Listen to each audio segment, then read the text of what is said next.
Time presented by Aflac. Once again, we're out here at the Post Chicken and Beer in downtown Boulder. Our program presented by Aflac. As we mentioned, get help with the expenses health insurance doesn't cover. Visit Aflac.com to learn more. The Buffaloes coming off a tough loss this past weekend at UCLA, and now get ready for homecoming this weekend. Another late one on Saturday. You guys ready for a late night game once again? You like those 8 o'clock games, do you? Okay, you're all lying if you said yes, all right? 8 o'clock game on Saturday night. Don't worry, the Big 12's coming. We don't play them in the Big 12 next year. 8 o'clock game, 6 o'clock with the pregame. By the way, we've got some lineup changes we're going to need to talk about. I mentioned that because we're going to take the air at 6 o'clock on Saturday night. Gary Barnett will not be with us this weekend.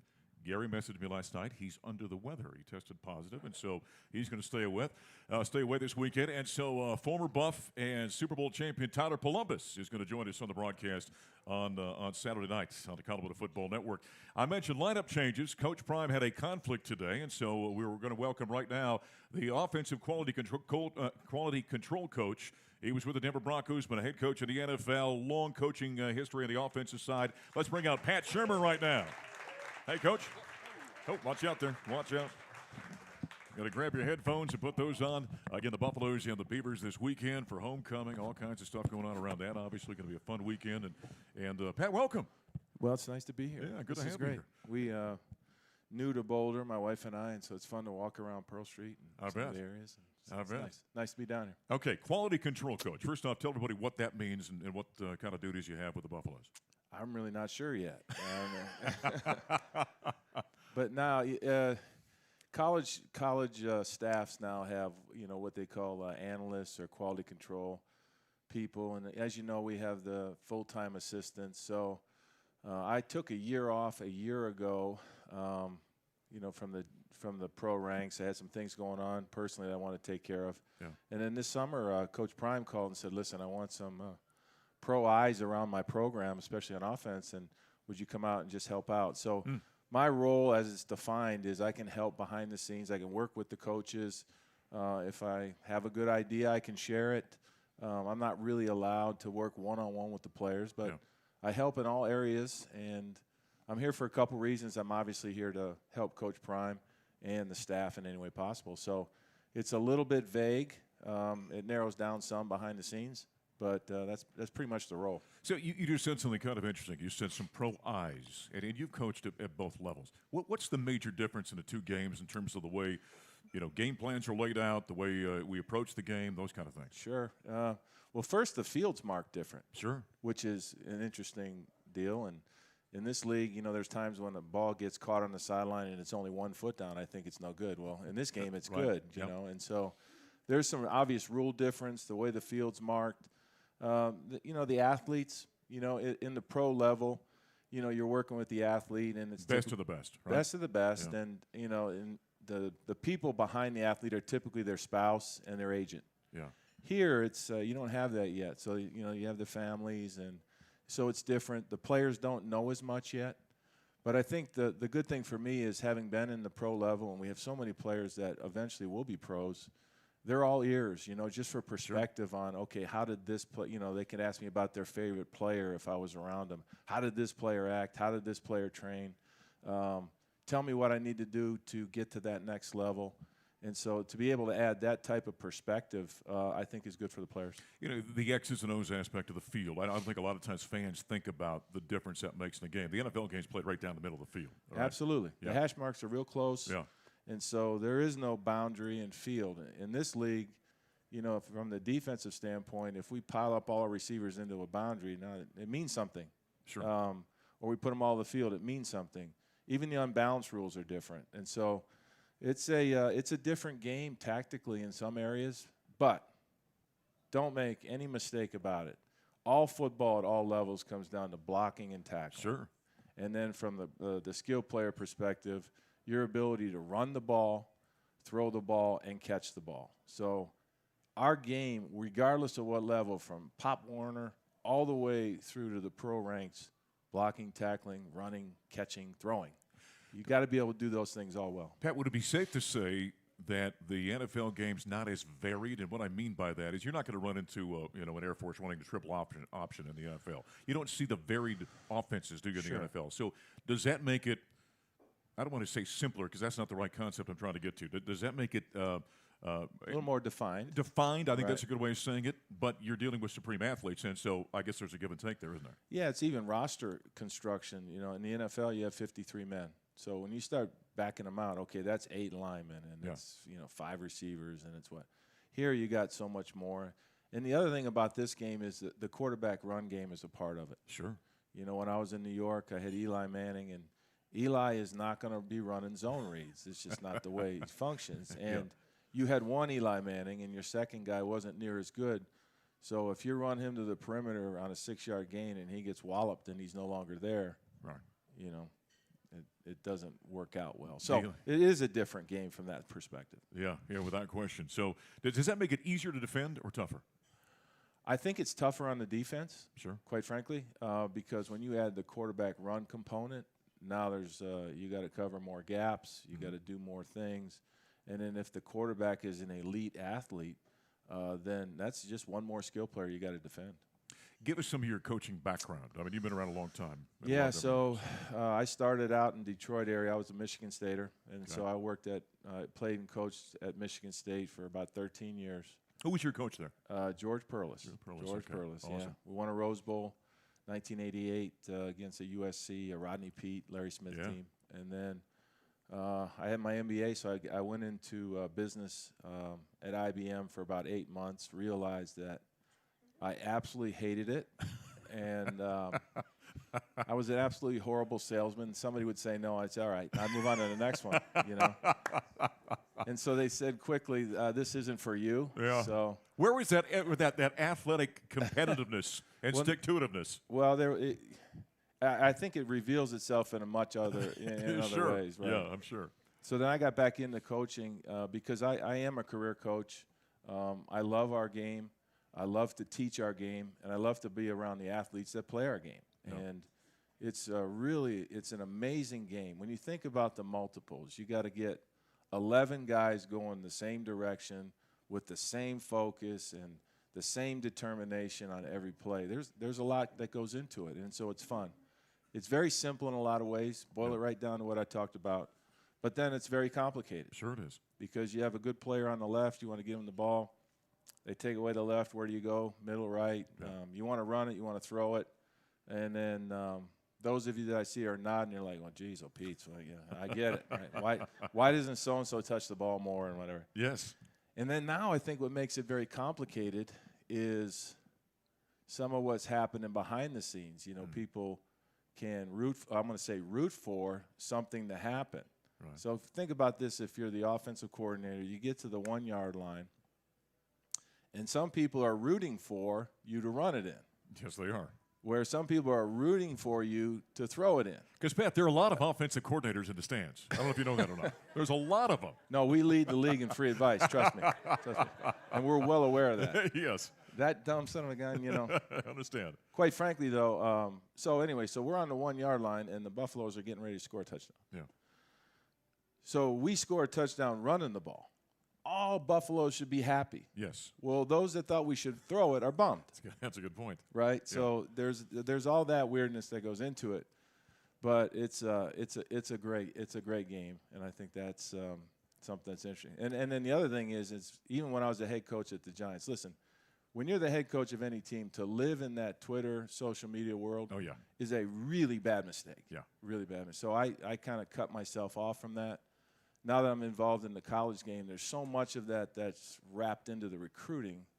You know, at some point I'm going to have to get back into that. But I live a much healthier life, not hearing what the people that don't know me think of me. You know? Do me a favor. Take us. Well, I get asked all the time. Somebody will say, "Take me into the booth. What's it like calling a game with all that information?" So take us into the booth when you're calling a game as an offensive coordinator. What you're thinking. Yeah. I'd have to think if you're reacting to the defense, you're probably a half step behind, aren't you? Absolutely, right. Absolutely. So when you call a game, you obviously go into the game. Playing a team, and you know basically what they do. And most teams do 2 or 3 things, and on the normal, right? You get the one-offs you got to deal with, and so we always say the rules at sea level got to work on the mountaintop. So then you just apply your rules. But as a play caller, you're trying to get the ball, number one, to the people that matter. You're trying to run the ball and throw the ball. You're trying to protect your quarterback. you're trying to do all these things and then do it in a way where you can be efficient and explosive. So that may sound simple or complicated, but that's what you're doing. So typically as a coordinator, I'll go in, I'll script out, a couple of series in the first half, and I'll script out a couple series in the second half. And then you practice those plays so that the guys know what's coming, and then you got to react. You script some plays, and all of a sudden it's a 3rd and 6, so you got to go to 3rd and 6 menu. Okay. You get an explosive play. Now you're in the red zone. So it's a segmented game. You got 1st and 2nd down, kind of freewheeling downs. Then you get into what we call the alumni zone, which is between the 35s, because that's typically where the alumni sit. Okay. That's a good line. I never heard that. That's so, and we refer to it as that. Right. And then inside the 35 to the 20 is what we call the high red. And then now 20 and in is the red. Yeah. And then 5 and in low red, and then goal line. So what you do is you script plays or you practice plays for each one of those areas each week based on what the defense does. And then you just try to dial them up. Yeah. And then all over that, and you've seen on TV, coaches have their call sheets. Then if, let's say, I have 6 or 8 plays in the alumni zone, typically what I do, because of the relationship with the quarterback, is then you would say, all right, in this case, Shurmur, order these 8 plays for me. Which ones do you like? Because this is another thing that's shouldn't sound crazy, but a play that a player likes gets executed at a higher percentage. Just trust me. Makes sense. Trust me. Makes sense. Yeah. If they like something, they'll do it better. Sure, they will. And so you ask their opinion. Now, sometimes they're dead wrong, and but sometimes, most of the time, that's the way it works. Yeah. So I'd imagine there's got to be a tough time though when you're dealing with a player and they think they like these plays because they're better, but that the tape shows that that's not the case. Correct. There becomes a little bit of give and take with the player you got to deal with. So then there's the conversation. Right. And it really is. You just when something good or bad happens with a quarterback, the first thing you ask him is, "Hey, what'd you see?"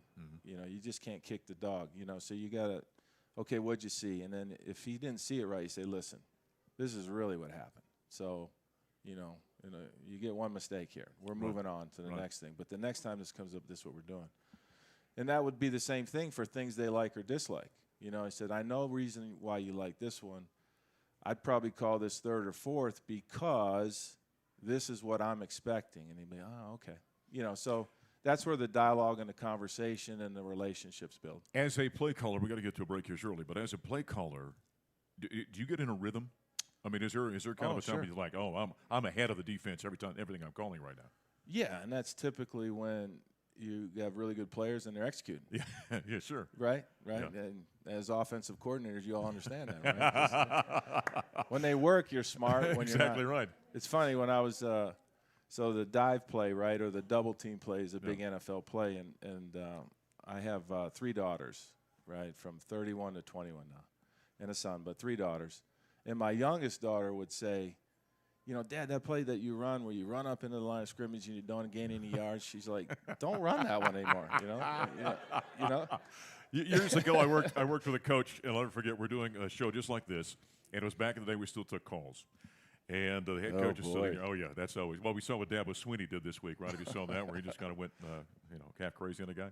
Anyway, the guy calls in and talks about, Coach, you keep doing this play, and this coaching friend of mine says, here's the funny thing. During his first game of the season, he said, during the offseason, we went through all of our plays, and we took out all the plays that don't work, and we're not running them anymore. So don't worry. We're going to be just fine this season, right? There's wisdom in that. There's great wisdom in that, yeah. So when I was with Mike Holmgren, we would run a play, right, or we thought it was a smart idea, and then if it blew up on us, his phrase always was, why don't we just put that one on the shelf? we're not going to run that. It doesn't work anymore. Hey, Pat Shurmur filling in for Coach Prime today. We appreciate that. We got one more segment with Pat. We're going to take a break. When we come back on the other side, I want to ask about Shurmur. He's seen so many great quarterbacks. I'd like to talk for him to talk a little bit about Shurmur and what he sees in his game as Colorado gets ready for homecoming this weekend. 8 o'clock game with Oregon State at Folsom Field. We're back in a moment. This is Colorado football from their field.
University of Colorado football is brought to us by the Hiltons on Canyon. Are you coming to Boulder for game day? We'll stay at the Hiltons on Canyon, proud hotel partner of the Buffaloes. Back here at the Post Chicken and Beer. We're out here every week for Buffs Prime Time. Pat Shurmur pinch hitting for Coach Prime today. By the way, yeah, great to have him here. Trevor Riley, special teams coach, and Alejandro Mata is going to come out after. Did you see this past weekend at UCLA? He actually kicked the ball through a human being. Did you see that? I know. That one kick of his? I was like, oh, my God. And the guy went by it. Yeah, he was stunning. At the time, I said to Magic Alejandro trick. on the post game, I said, how did you get that by him? And he says, I'm as confused as you are. So I thought that was pretty good.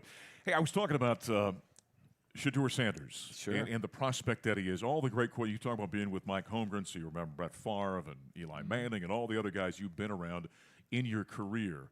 When you look at number 2, and he's put up some phenomenal numbers, obviously, what do you see as a quarterback? Well, he's unique in a lot of ways. You know, even though he's a young man, he's played a lot of football, and so that's helped him. So he's got a great background in the game. He's he's unique in his ability to throw accurately deep, which is, because really we can all claim to be great coaches, but for a quarterback, you have to be natural. Sure. Things happen too fast, and if you're painting by numbers, it just doesn't work. So he's very natural that way. He sees the game well.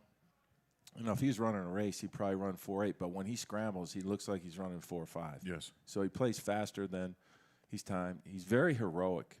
So as we all have watched this season, we were quite a bind at the end of a couple games, and he was able to bring us back. Yeah. So that piece of his personality is something that's going to really suit him well at the next level. And so, because a lot of guys can't do that. He's very heroic. He can make it happen. He's very accurate. He sees the game well.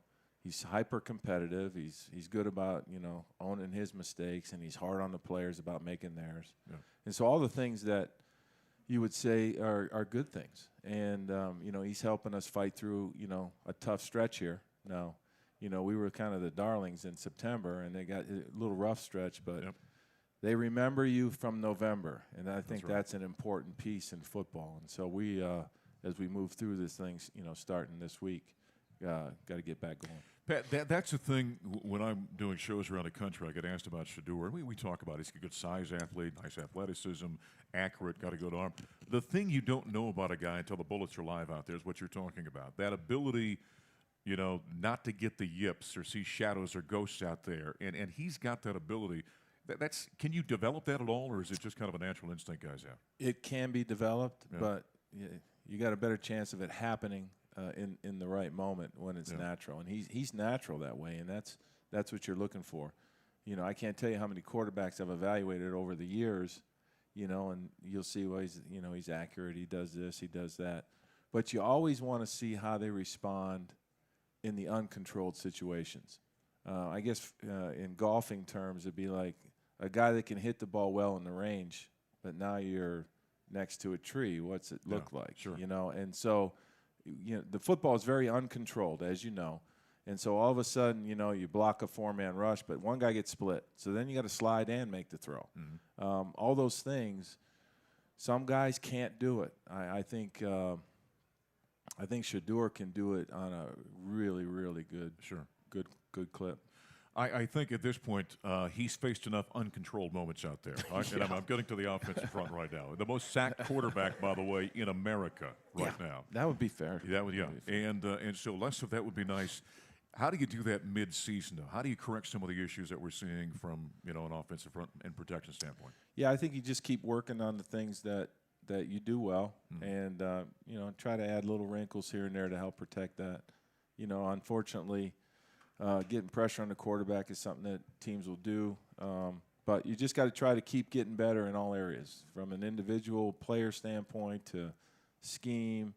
Try to move the pocket a little bit, all those things, run the ball, it's all tied together. And you really just have to do everything you do on offense better. And it sounds a little cliche, and it's probably not the answer everybody wants to hear. It's kind of like the diet, eat less and exercise more. I mean, that's really what a diet it should be, but that can't really sell a whole book. Yeah. When we become a one-page book doesn't sell very well, you're right. The fact that we become so one-dimensional at this point in time in terms of not having much of a running game, are there things you can do from a coaching perspective to help manufacture some running opportunities out there? Yeah, no, I think, it's just a matter of us just kind of keep focusing on the things we're doing well, maybe run the ball a little bit more. I don't, each game's different too. Sure. And we just played a really, really stout front, and games are different. If you keep the game within a score, or you're ahead or behind by a score, you can run the ball at a better clip. If things get behind, you throw it more. So all the things that you all know. Yeah. And you'll remind us that we should know. Sure. Exactly right. Yeah. How much do you, in your role as an offensive analyst and quality control guy, how much are you scouting the other team every week? Quite a bit. Yeah. So, I sort of look at the other team just like I would if I was game planning it for myself or the team I was working for. So, add ideas here and there. Quite a bit, actually. Okay. Yeah. So we'll give us a bit of a scouting report on Oregon State this week. What did you see from them defensively? Yeah, so Oregon State, primarily a four-man front. They play really good team defense, and they mix up their coverages. It's important. Team defense is the way to go. Most defenses have a marquee player or two. Sure. Sometimes that guy can, kind of stir the drink for the defense, and then they're not so good in other areas. These guys, you can really say that the sum of the parts makes it. I think they just do a good job of, when the ball hits up in there, they vice tackle it. When it's time to cover, they do a good job of covering and staying close to the receivers. And then when you catch the ball, they do a good job of getting you on the ground. They've given up some big plays, and that'll be a challenge for us to find those areas and hit on those deep shots. But as I mentioned earlier, we got to do a good job blocking. When we run the ball, we got to run the ball and get yards, and then we got to throw and catch. And it's not much different than it would be if we were talking about this next week. There is something to be said for just assignment sound football in there. I mean, question. it's not exciting, question. but just a group of guys, 11 guys that just do their jobs and do it vanilla. Like you can be very successful just doing that. Absolutely, Yeah. and you've heard it on like NFL sidelines where the head coach is giving these really insightful coaching points. Do your job. Okay, no kidding. Right? Yeah. Right. It is so true though. Yeah. Right? It doesn't sound like there should be much to that, but it's just if everybody will just do your job. And that's kind of the beauty of 11 guys out there together. Yeah. Well, we had Coach Sal in here last week, and I thought he put it very well from a defensive perspective. How did he do? Well, we'll clean it up because he slipped up, Pat, on the air. Did he? Yeah, we had to hit the dump button at one point with him. Behind the scenes, he doesn't worry about slipping. No, up, there's no. Yeah, I don't have to worry about the dump button. Very colorful. Oh, yes, he is. That's one way of putting it. Yeah. Well, I thought what he said was fantastic. He said there are 11 fist fights on every play, and you got to win 8 or 9 of them to be successful. And I thought that's a pretty easy way of summarizing football, isn't it? This is a man. It's a man whip a man sport. Yeah, that's right. And it's man to man because the guy you're playing is a man as well. That's right. So, and our guys look at it that way. It's 11 guys trying to whip their man. Yep. Well, we appreciate you pinch hitting for Coach. Next time you come This is fun. and pinch hit for Coach Prime, you got to wear the sunglasses, though. Okay. Yeah. Yeah, sure. Yeah, make sure he has them on next time. Let's hear it for Pat Shurmur and the Buffs offensive staff. Colorado and Oregon State this weekend. 8 o'clock. We'll hit the air at 6 for the Boulder Stampede pregame show. Coming up next is our assistant coaches segment. Trevor Riley's going to join us from special teams, and then Alejandro Mata will be with us during the players segment. Back in a moment. This is Colorado football from Learfield.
The Coaches Show is located right here at the Post Chicken and Beer in downtown Boulder with 7 Colorado Front Range locations. The Post brews up delicious award-winning beers and fries up the crispiest, juiciest hot chicken around. Fried chicken and beer go together like black and gold football. So stop by the Post for all your game time provisions and for next week's show, by the way. And by the way, we're going to be out here tomorrow night, not here at the Post, but tomorrow night we've got the Homecoming Stampede downtown here. And they've got all the little things that we do out there. So we'll be out here about 7 o'clock tomorrow night for that. So come on by. It sounds like it's going to be a great night and a great kickoff to a homecoming weekend. Time for our assistant segment. And Trevor Riley joining us, a quality control coach for special teams. Welcome. How are you? Yeah, it's great to be here. Yeah, good to have you. The chicken is spectacular. It is good, isn't it? Oh, so moist. Really good. So there you go. Unsolicited promotion of the chicken here at the Post Chicken and Beer. Okay, where'd you come from? What's your background in college football? So I from San Diego, California. Okay. Went to play football at University of Utah. Okay. Went to the NFL for 4 or 5 years. Yeah. Came back and coached there, finished my degree, was there for 3 seasons. Then I went with Prime on a prayer to Jackson State. Is that right? So I've been with him the last 3 years, and then I came here. Well, what teams were you with in the NFL? I was drafted by the Jets, played there for a couple years, played in New England for a couple years. All right. A couple of Super Bowl teams there. One loss, one win. All right. And then I was in Miami for a year, and then I played a year of minor league football. Okay. Previous to the XFL, the AAF, which was canceled. I remember that. Yep. But and then I actually was coaching in Utah. Well, were you? Let's see. Were you was Nate Solder still with the Patriots? Yes, of course. Yeah, great. Nate and I were close. And not only that, same agent, and both our children both had kidney cancer, the same type. So we actually have a weird little connection there. Yes. Yeah. Nate is going into the Buffs Athletic Hall of Fame this weekend. Really? Yeah. Where's the event? Well, I beg next weekend. Next weekend, November 9th. I'll be there. I'll be there. Yeah, come by and say hi. So how did the thing with Prime happen then? I mean, so if you were at Utah at the time? I was at Utah, and they had me I was assisting the tight ends coach. Okay. So I was a secretary. So I needed a little more responsibility. That's part of being a young coach. Yeah, it is. Though, you learn. Know You learn. You live and learn. You learn how to do everything. Dennis Thurman drafted me to the Jets. He was the defensive coordinator. Okay. With the Jets when I was coming out. Jeff Weeks was there as a D-line. I just reached out and said, hey, I saw you guys got this job. If you have anything, I'll work for free. Right. So it was during COVID. They didn't have their season because FCS in 2020. Yeah. So they had the spring COVID thing. So I didn't think anything of it. And 2 weeks later, Prime reached out to me. He said, where's your guy at? He said, I didn't hear anything. He said, tell him to come out here. Right. So they had me come out. I flew out to Atlanta. It was in the middle of an ice storm. Couldn't get to Mississippi.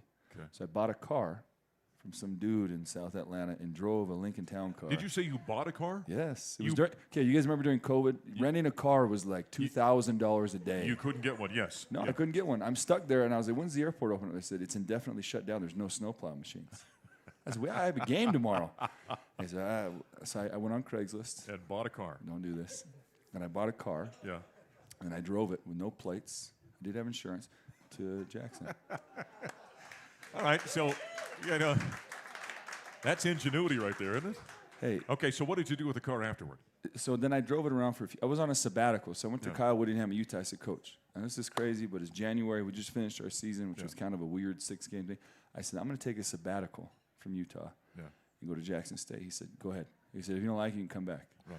So I went out there, drove the car around. I said, well, if I'm going to rent a car, I might as well buy one. I paid like $1,000 for it. Drove it around. I was actually living in the football facility because there was no water, no power in Jackson. Okay. So I couldn't get in no hotel. And even if I did, it was like I was going to pay to sleep in a bed, and there was no toilet, no shower. It was a disaster. So I was staying there, living in and out of the car. My family was in Utah, and we were doing football, and I was being a gypsy. This is a Netflix series right here. Yes. How has this not gotten picked up by somebody? It was fun. It was really, really fun. Fantastic. That's a great coaching story right there. Yes. What have you learned working with Coach Prime, with Deion Sanders? Always have a plan for the unexpected. Really? Yes. I mean, football is a game of variables. Things happen which you don't prepare for. How you respond to those during the game, I've learned that from Coach Prime and DT, is whatever you come into the game with, you have to be ready to make an adjustment. Sure. Whatever you thought they were going to do, and they don't do that anymore, what's your plan? What are you going to do? You know, I realize that, we play against the University of Utah and are going to continue in the Big 12, but I'm going to say this, and I've said this for a long time. I think Kyle Whittingham is one of the more underappreciated coaches in college football. He is. He's been there since 91. Right. And 91. And the dude just wins. He just wins. Yeah. He just wins. He's had a huge impact on my life. When I got there, he was in his fourth year as a head coach, Okay. or third year as a head coach. And we transitioned from the Mountain West That's right. to the Pac-12. Yeah. And I actually was the first ever University of Utah Pac-12 Player of the Week. Is that right? Yeah, Look at you, man. Who knew?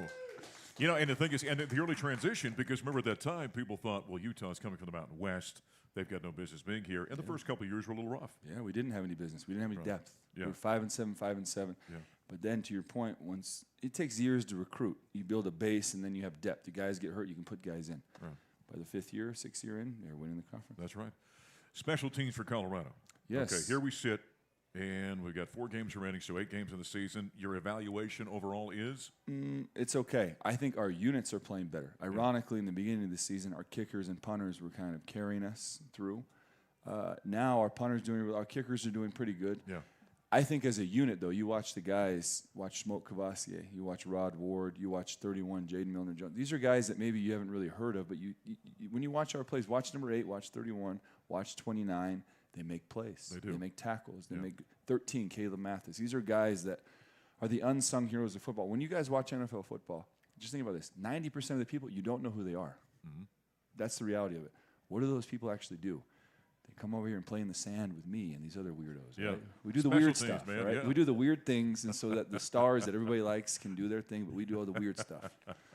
Alejandro Mata is a great story. You're talking about your story. He's a great story He is. for this team, isn't he? Yes, I remember we were recruiting him, looking at him when he was in Georgia. Little tiny Latin dude. And like, look, this guy's going to come kick you. We're in an all-black college, and so, you know, when you bring guys in, everyone looks around like, well, this is a black college. We have too many white guys, too many Hispanics, too many. Yeah.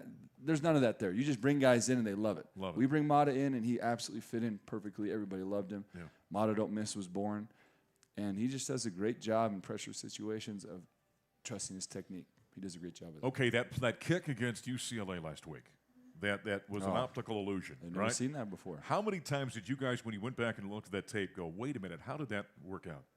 Yeah, I've been in football about 30 years. I've never seen that. Yeah. Have you ever seen that before? No, in all my Guy years, ran no. right past him, and it was almost like he got there too early. Just kept running, and Mata just waited for him Right. and kicked the ball. Which has got to be, because you think from a timing standpoint, right? Yes. Correct me if I'm wrong here, but I would think from a kicker, it's just like a golf swing, right? It's all about timing and your rhythm. And so as he's doing this, and I asked him at the postgame, I said, did you, out of your peripheral vision, see movement? And he said, well, I saw something over there.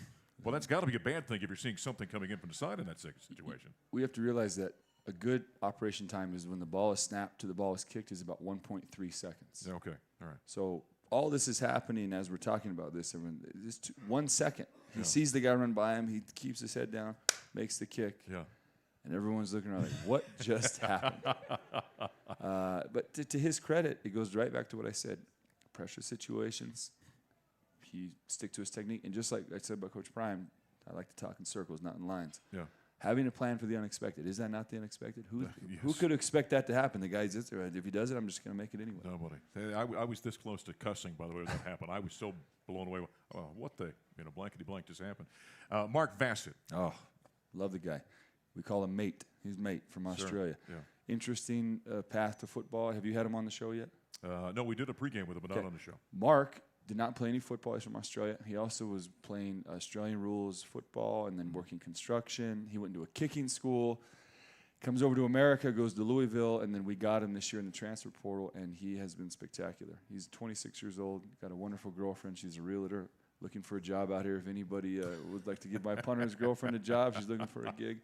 But no, he's a great guy. He's calm. These guys are calm under pressure. He's got a great attitude, and I always tell those guys, make sure you fit in with the team. Specialists are there to bring everyone together. Everyone likes a specialist, usually. Yeah. He's done a wonderful job. What's going on in Australia? What's with all the kickers? They got a school there, Pro Kick Academy. Yeah. Or the guy there is spectacular. He's a great guy. He really is like something like a mafia. He controls everything.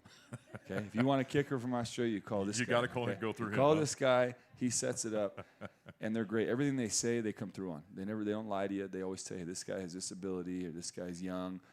So he does a great job. And as you look at all these rosters in America, everyone seems to have an Australian kicker. They're the best. Right now. Yeah, it's amazing. Mark can punt with both feet. Yeah, can Mark, he really? Yes, he can go this way, that way. They all can. All of them, because in Australian rules football, you punt with both feet. Yeah. So is that ambidextrous? Yeah. Using both hands is ambidextrous. What if you can use both feet? Is that the same thing? no Anybody idea. know? Ambidextrous. Our crowd's got nothing for me on that one, so I don't know.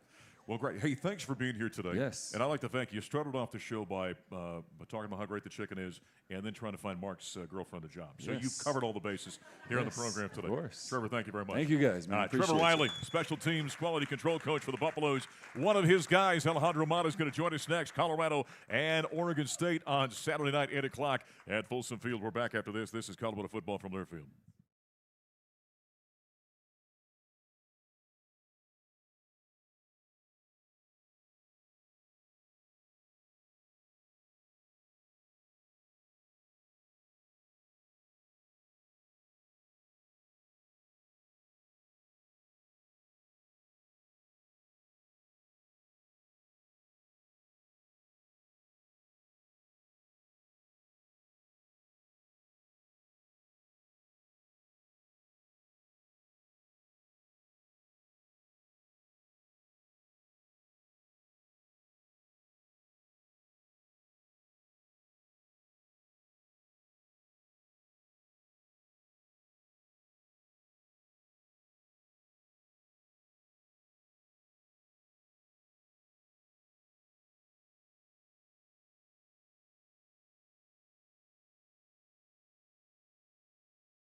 Time for the players segment. Back here in Buzz Prime Time, presented by Aflac. Let's hear it for kicker Alejandro Mata joining us here for a few minutes.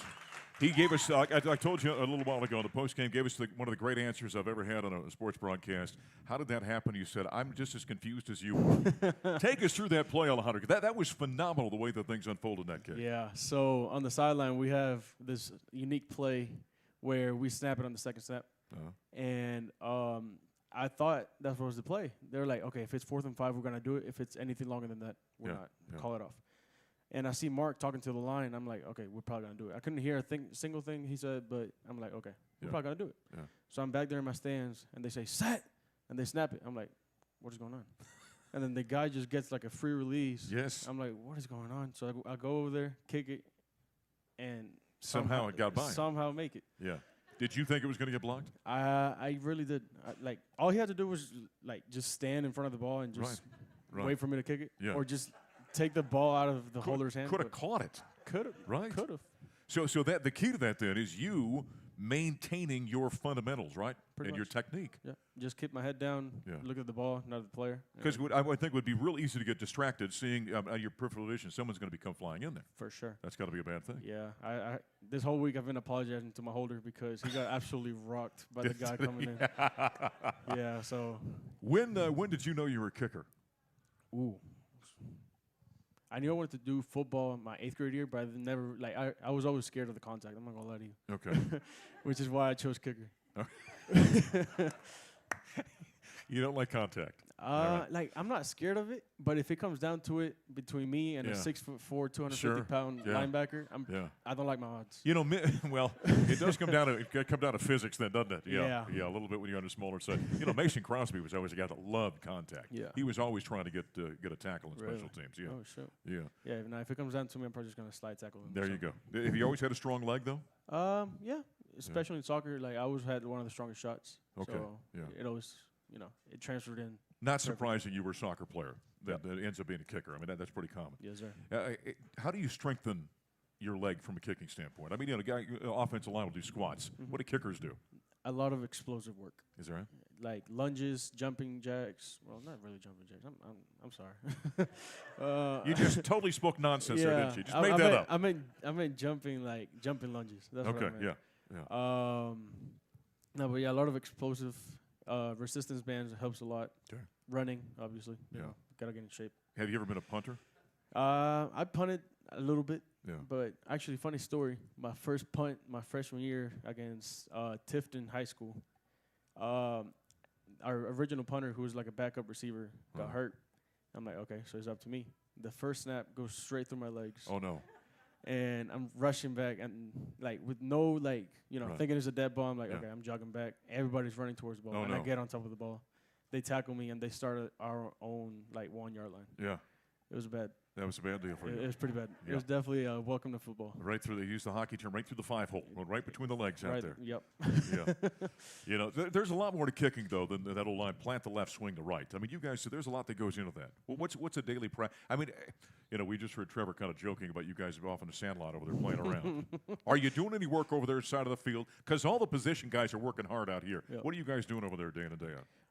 We definitely don't work as hard as they do. Sure. But mentally, the mental aspect of it is definitely up there, like one of the toughest positions in the field. All right. You always gotta make sure you stay locked in, make sure you're not paying attention to the audience. Everything outside of the kick, you gotta consider it white noise. Is what I like to call it. Awesome. Yes, you keep doing what you're doing, man, because you were kicking fantastic right now. Appreciate that. All right. And he obviously is a great personality. Let's hear it for Alejandro Mata. Thank you. He and the Buffaloes have got homecoming this week with Oregon State. It's Buffs Prime Time presented by Aflac. We'll hit the air at 6 on Saturday, kickoff at 8 o'clock. Thanks to our folks here for hosting us tonight. This is Colorado Football from Learfield.